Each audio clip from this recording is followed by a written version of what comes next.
Les biens sont hérités en ligne maternelle, donc de mère en fille. C'est la propriété collective de la lignée. La maison conjugale appartient à la femme et le mari n'y vit que tant qu'il est son époux. À la suite d'un divorce, le mari déménage et va soit dans la maison de sa nouvelle femme, soit retourne dans sa maison familiale. Pour les terres agricoles, l'homme jouit des terres de sa surée à partir de son mariage, celles de sa femme, mais n'a aucun droit dessus. Sourate les femmes, Allah le Très-Haut a dit. 11 Voici ce qu'Allah vous enjoint au sujet de vos enfants, aux fils, une part équivalente à celle de 2 filles. S'il n'y a que des filles, même plus de 2, à elles alors 2/3 de ce que le défunt laisse. Et s'il n'y en a qu'une, à elle alors la moitié. Quant au père et mère du défunt, à chacun d'eux le 6e de ce qu'il laisse, s'il a un enfant. S'il n'a pas d'enfant et que ses pères et mères héritent de lui, à sa mère alors le tiers.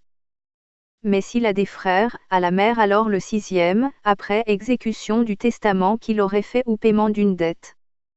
De vos ascendants ou descendants, vous ne savez pas qui est plus près de vous en utilité. Ceci est un ordre obligatoire de la part d'Allah, car Allah est, certes, omniscient et sage. 9. 12. Et à vous la moitié de ce que laissent vos épouses, si elles n'ont pas d'enfant. Si elles ont un enfant, alors à vous le quart de ce qu'elles laissent, après exécution du testament qu'elles auraient fait ou paiement d'une dette. Et à elles un quart de ce que vous laissez, si vous n'avez pas d'enfant.